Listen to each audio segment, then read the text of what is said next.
Hello, कैसे हैं विद्यार्थियों। आशा करते हैं कि रोज की तरह आज आज भी आप क्या होंगे, ठीक ठाक होंगे और पढ़ाई में लगे होंगे, पूरी मन से लगे होंगे। पढ़ाई देखिए पूरी ईमानदारी से करें। जितना देर आप पढ़ें पूरी ईमानदारी से पढ़ें और लक्ष्य एक बना के रखें। तथा एक काम और आप घर पे करें कि जैसे क्या होता है नहीं कि आपको रोज रोज रोज आपको क्या हो, एक घंटी सी बजनी चाहिए आपके दिमाग में। उसके लिए क्या करें कि आज से क्या करें कि लंबी लंबी लाइनें आप ऐसे खींच लें। जितने दिन आपके बाकी हैं एग्जाम के, जैसे मान लीजिए कि एग्जाम का दिन, जैसे मान लीजिए आज कुछ भी तारीख का 28 तारीख है, 27 तारीख है, तो क्या करें 27 से 16 तारीख को आपको बोर्ड का पेपर देना है। तो आप ऐसे क्या करें, लाइनों को खींच लें, ऐसे ऐसे ऐसे लाइन बना लें, 16 लाइनें को बना लें। 16 लाइन बनाने के बाद क्या करें, जब सुबह में आप उठते हैं, सुबह उठने के बाद क्या करें, इसमें से एक लाइन को इस तरह से आप कट करें तो तुरंत आपके दिमाग में एक घंटी बजेगी कि हाँ एक दिन कम हुआ। तुरंत ये आपको याद दिलाएगा कि नहीं हमको और पढ़ना चाहिए। ये लंबी लंबी लाइनें खींच लीजिए कहीं पे। और अपने गोल के बारे में, अपने पड़ोस के जो आपके घर से ज्यादा ईर्ष्या रखते हो उनको जरूर बतावें। आप अपने गोल के बारे में उनको जरूर बतावें कि आप क्या है हाई स्कूल में। आप बोल सकते हो कि हम हाई स्कूल में हम क्या करना चाहते हैं कि 96% लाना चाहते हैं या 93% लाना चाहते हैं। उनसे जरूर आप बता दो, वो क्या करेंगे, या जितने भी आपसे जलने वाले लोग उनसे जरूर बताओ। उसमें क्या होगा, वो आपके जो सहयोगी होंगे, जो आपके दोस्त होंगे, आपके जो घर के होंगे, रिलेटिव्स होंगे, वो उतना आगाह आपको नहीं करेंगे जितना आगाह वो आपको करेंगे। अगर आप बार बार उनसे कहे हुए हैं कि हम 96% लाएंगे, 93% लाएंगे, तो अगर कहीं आप गलत काम कर रहे हो या टाइम को वेस्ट कर रहे हो, अगर उनकी नजर में आप आए, अगर घर वाला आपका देखेगा शायद कुछ नहीं कहेगा, रिलेटिव देखेगा या आपका कोई संबंधी और देख ले, दोस्त देखेगा, कुछ नहीं कहेगा। लेकिन अगर वो दुश्मन आपका देखेगा, जो आपसे ईर्ष्या रखता है, आपके घर से ईर्ष्या रखता है, अगर वो इस चीज को देखेगा तो तुरंत कहेगा देख देख देख देख बैठल बा ये का नाम है, कहता है कि मैं 96% लाऊंगा, 96% लाऊंगा और बैठ के यहाँ मजा कर रहा है। वो तुरंत कटाक्ष आपके ऊपर करेगा, यानी कि वो आपको ज्यादा आगाह करेगा। इसलिए अपने गोल के बारे में या फ्यूचर में जो कुछ भी आप बनना चाहते हो, जो चीज आप सपना देखे हो, उसके बारे में आप अपने लोगों से मत कहें। अपने लोगों से कहेंगे तो शायद हंसी के पात्र बन जाओगे। लेकिन आप अपने, क्या होता है, जो आपसे जलन रखते हैं, ईर्ष्या रखते हैं, उनसे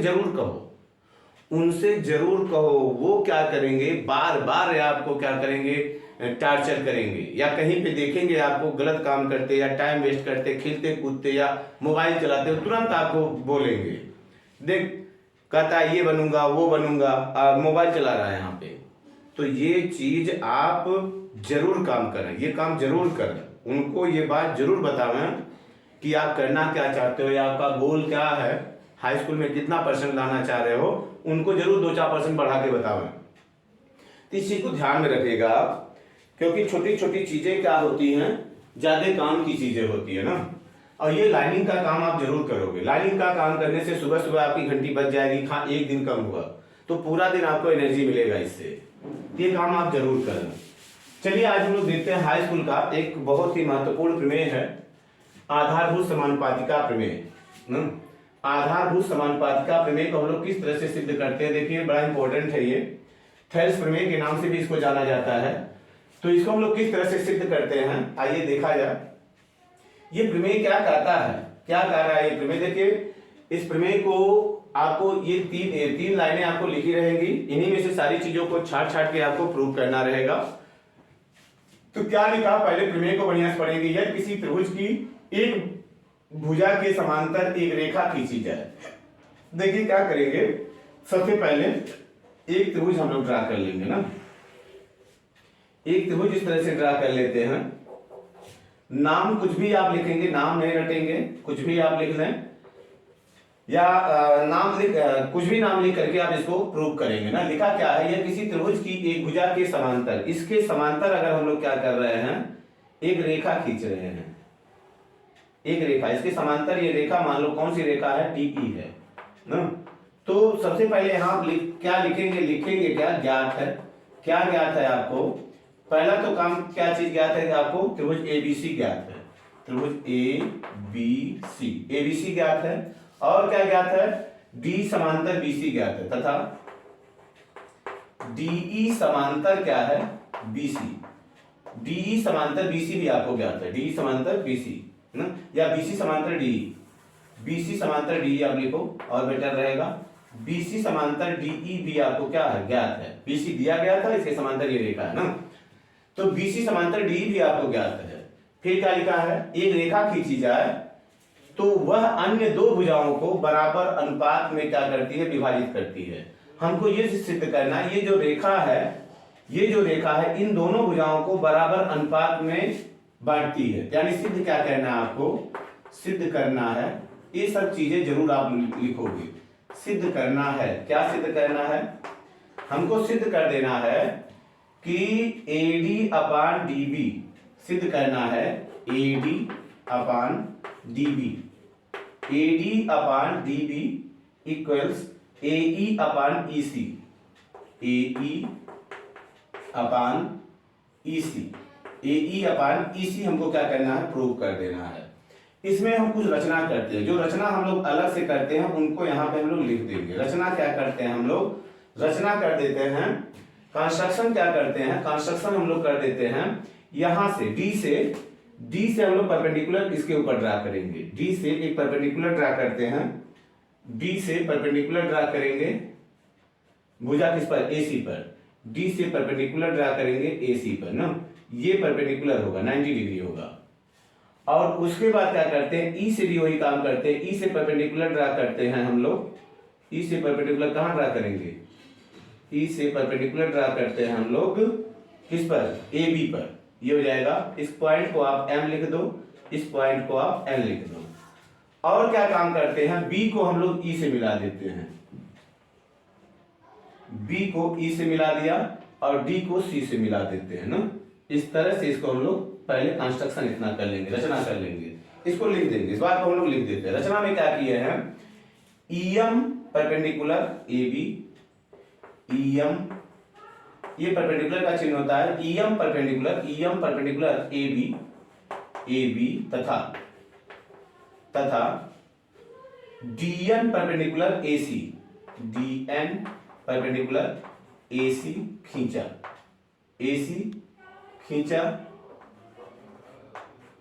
तथा और क्या काम किए हो आप, तथा B को E से, C को D से मिलाया, तथा B को E से, B को E से, तथा C को D से मिलाया, तथा C को D से मिलाया, C को D से मिलाया, C को D से मिलाया, ये काम हम लोग किए ना, ये कंस्ट्रक्शन में लिख दिए इतना। अब हम लोग चलते हैं प्रूविंग में इसके ना, इसके प्रूविंग में चलते हैं हम लोग। फिगर तो समझ में आ गया होगा आपके, इन चीजों को हम लोग क्या कर देंगे, लिख देंगे। अब उसके बाद देखो हम लोग प्रूव कैसे करेंगे, इसमें लिखते हैं हल में हम लोग कैसे लिखेंगे, या उपपत्ति लिखा जाता है, कहीं कहीं पे इसको उपपत्ति लिख देते हैं, या हल लिख दो उपपत्ति। उपपत्ति में क्या करेंगे हम लोग, मतलब कैसे उपपत्ति इसकी करेंगे। उपपत्ति में क्या लिखेंगे हम लोग, देखो क्या होता है, त्रिभुज ADE, एरिया आप हम लोग लिखा लेंगे, area of ADE, area of triangle ADE, area of triangle ADE बराबर कितना हो जाएगा, एरिया ऑफ ADE बराबर हो जाएगा 1/2 आधार गुणे ऊंचाई होता है। आधार कौन हो जाएगा, AD, आधार गुणे ऊंचाई कितना हो जाएगा, EM ना, EM हो जाएगा। AD का एरिया हम लोग निकाले, ऐसे हो गया। इसी प्रकार क्या करेंगे, इसी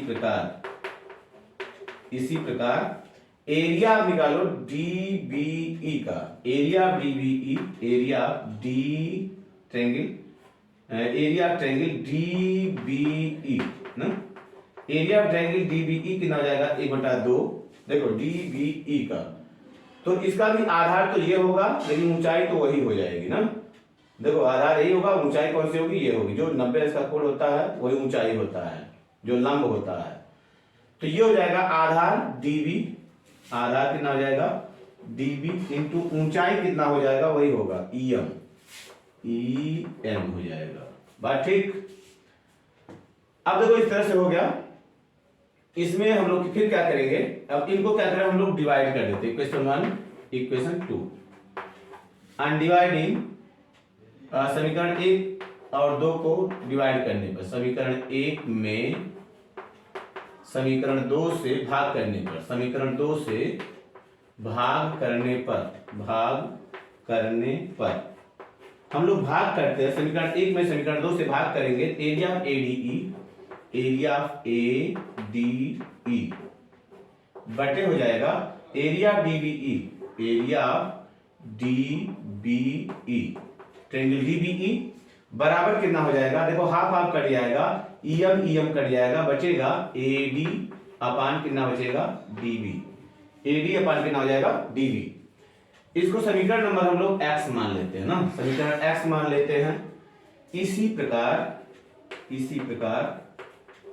प्रकार क्या हो जाएगा, एरिया ऑफ ADE, पुनः एरिया ऑफ ADE निकालेंगे, एरिया ऑफ ADE बराबर एरिया ऑफ एडीई बराबर हो जाएगा, अब की बार आधार इसको लेंगे, ऊंचाई ये हो जाएगी ना, तो आधार 1/2 आधार कितना हो जाएगा AE और ऊंचाई कितना हो जाएगा, अब की बार ऊंचाई हो जाएगा DN, गुणे कितना हो जाएगा DN हो जाएगा, नहीं DN हो जाएगा।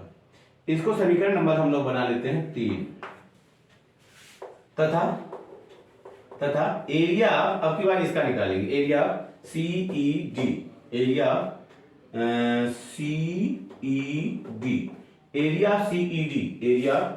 CED बराबर आधार ये होगा EC 1/2, आधार कौन सा हो जाएगा EC, गुणे कितना हो जाएगा, देखो आधार कौन होगा EC, ऊंचाई कौन हो जाएगा वही DN, गुणे कितना हो जाएगा DN हो जाएगा। समीकरण नंबर 4, 3 में हम लोग 4 से भाग करेंगे, समीकरण 3 में 4 से, समीकरण 4 से भाग करने पर, समीकरण 4 से भाग करने पर, 4 से भाग करेंगे, भाग करने पर समीकरण 4 से भाग करेंगे, तो देखो इसमें अब क्या हो जाएगा, ये चीज हम इरेज कर रहे हैं, मिटा रहे हैं, थोड़ा आप लोग ध्यान रखिएगा, हमको सिद्ध क्या करना है, देखो सिद्ध करना है AD अपान DB बराबर AE अपान EC, ये चीज हमको सिद्ध करना है, ध्यान रखिएगा, मिटा रहे इसको, फिगर आने देते हैं क्योंकि फिगर के आधार पे ही चलना है, हो जाएगा, ये हम लोग मिटा दिए इसको, ठीक। देखो अब क्या काम करते हैं हम लोग, देखिए क्या काम करते हैं, जब भाग करेंगे तो ये हो जाएगा area of ADE, area of ADE बटे area of CED, area of CED बराबर एरिया CED बराबर, देखो हाफ हाफ यहां भी कट जाएगा, DN कट जाएगा, AE बटे EC बचेगा ना, ये हो जाएगा AE अपान कितना हो जाएगा AE अपान EC हो जाएगा ना, EC। इसको समीकरण नंबर Y मान लेते हैं हम लोग, बात यहां तक समझ में आया आपके, यहां तक चीजें आपके समझ में आई होंगी। अब देखो क्या करते हैं, इन दो, ये जो दोनों समांतर रेखाएं हैं, इन दोनों समांतर रेखाओं के बीच में ये दोनों त्रिभुज है, देखो ये त्रिभुज भी है उसी में है, ये त्रिभुज भी उसी पे है, इन दोनों समांतर रेखाओं के बीच में दोनों त्रिभुज हैं, देखो एक त्रिभुज ये है और एक त्रिभुज ये है ना, इन्हीं के बीच में है, इनका आधार क्या है, आधार क्या है, समान है, एक ही आधार और एक ही समांतर रेखा के बीच स्थित त्रिभुजों के क्षेत्रफल क्या होते हैं, समान होते हैं। चूंकि एक ही आधार तथा एक ही समांतर रेखा के बीच समांतर रेखा के बीच स्थित त्रिभुजों के क्षेत्रफल समान होते हैं। त्रिभुजों के क्षेत्रफल समान होते हैं। त्रिभुजों के क्षेत्रफल समान होते हैं। बात समझ में आया? समान होते हैं ना। ये लाइन आप जरूर लिखोगे। एक ही आधार तथा एक ही समांतर रेखा के बीच स्थित त्रिभुजों के क्षेत्रफल क्या होते हैं? समान होते हैं। इसलिए एरिया ऑफ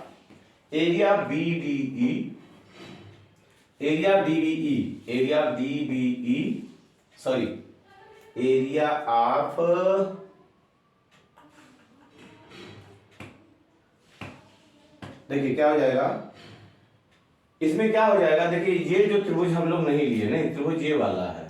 देखिए ये वाला त्रिभुज, सेम चीज उसमें भी लागू होगा। आधार ये है ना, आधार ये है, इसी पे देखो ये वाला त्रिभुज है और इसी आधार पे ये वाला त्रिभुज है। इन और समांतर रेखा यही है। दोनों क्या है? इन्हीं दोनों के बीच में है। इसलिए एरिया DBE